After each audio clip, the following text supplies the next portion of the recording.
Okay, next up is in my series about the mistakes that people make with their money, especially in planning their retirement, is another big one: inadequate diversification.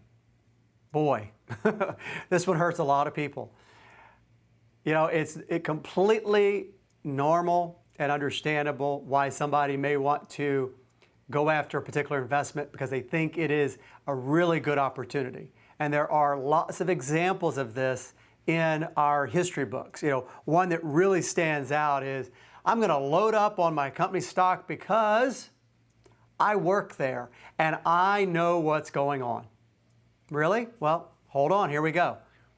That's exactly what a lot of Enron employees did back in the 90s. They plowed everything they had into the company stock. They took all of their 401k money, put it into company stock. There are stories of even some people, employees of Enron, that took their money out of their house, got other money, told their friends, their family, load up on it.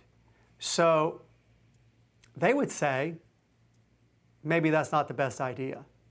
Because what we saw is that these people bet their entire financial futures, not only their jobs, their working careers, but bet their financial futures on the success of one company because they thought they were smarter than the average bear. They work for the company. I know what's going on. Hey, I can look around. I can see what's happening in this company.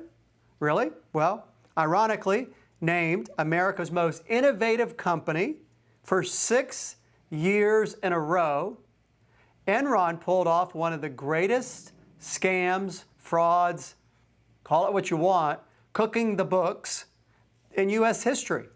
And the story broke after the company reported a $600 million quarterly loss. They couldn't hide it anymore. The loss came out. They were playing a shell game, literally, with the profits and having all these different companies that they quote unquote did business with that were all fictitious. And the regulators got involved in 2001, and the stock went from, ready, $90 a share to 25 cents a share within 15 months. Wow. Okay. So 20,000 Enron employees were laid off. 20,000 people lost their jobs. They also, of course, lost all the money that was in their 401ks that had been invested in Enron stock. And many of them lost their houses and other money. So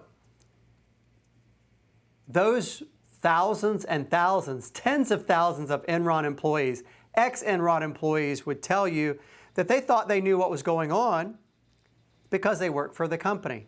And despite their intimate knowledge of what was going on at the company, they still were duped. So now let's go back to a broader scenario. How well can you know if that happened at Enron, and I'm not going to say it's going to happen again, but do you really think that's the only time it's ever going to be that a company cheats? So if that can happen at Enron, and employees that work for Enron can be duped and not see it, and they're right there, do you think that could happen with other companies? Sure. Is it possible that you wouldn't know, in putting a lot of money into one company, that they are doing something similar, or even something very innocent where they, as a company, aren't managing the company very well? The managers, the executives aren't doing a good job. Not intentionally defrauding anybody, but just simply making bad choices.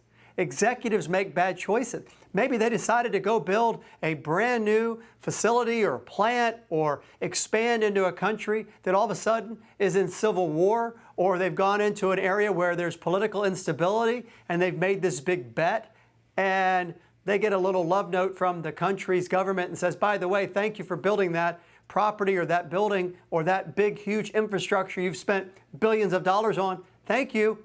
We're going to nationalize it. It now belongs to the state. Bye-bye. So these things can happen. This is why you don't put all your money into one stock. Don't bet everything you've got on one thing working out. You know, we've all seen the I find it very amusing. We watch the poker games on television, the National Poker Championships or whatever they call, and at some moment, usually during the game, in an act of desperation, one of the players will stand up and push all their chips into the middle of the table and go all in on one bet because they feel like they have nothing to lose. They've got to do something brazen and bold to turn the game around. Don't you do that, okay? Don't do that. I've said before and I'll say again, don't bet everything you've got on somebody else being right. Stay diversified. Now, the other thing I've seen is sometimes people that have retired or are approaching retirement, they're looking for one more big home run. And it doesn't just have to be stocks or mutual funds. It could be real estate.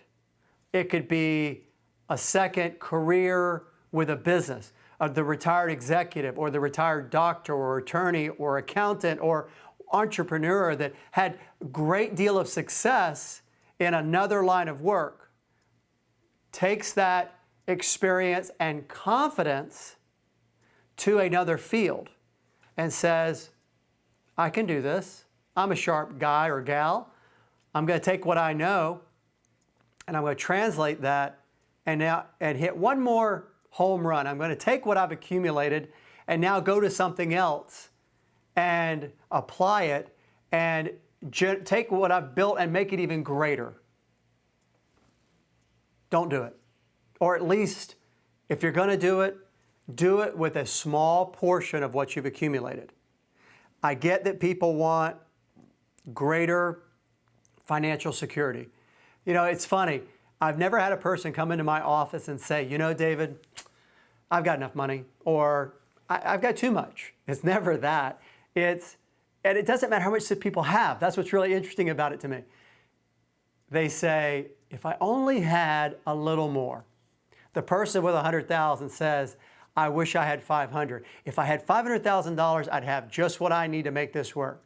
The person with $1 million says, yeah, I've done okay. I've accumulated, but if I had an extra zero, everything would be okay. I'd feel confident. And you know, it really speaks to, and I'm not a psychologist, but it really speaks to the desire to feel like you're in a secure place. Now, I will tell you that staying away from big bets, that's one step. But also in addressing this lack of diversification, that's where planning really helps. Yes, you should get a second opinion, and you'll hear me say that all the time. But the real key is to get a financial plan where all of your money can work together. And if you've got money spread out in different places, you don't have a financial plan. You've got different little engines that are working, some that may be working better than others, but there's no cohesiveness or overall integration where these things work together toward a common goal or toward the achievement of several goals that you have. So when you look at these things, you can figure out how much is really enough. By putting a plan together, you can determine that, hey, this is enough. You've got it. You're done. You've got enough. Now, continue to work if you want to, but you've built a plan that tells you you've got enough. Do that. You'll plan stronger.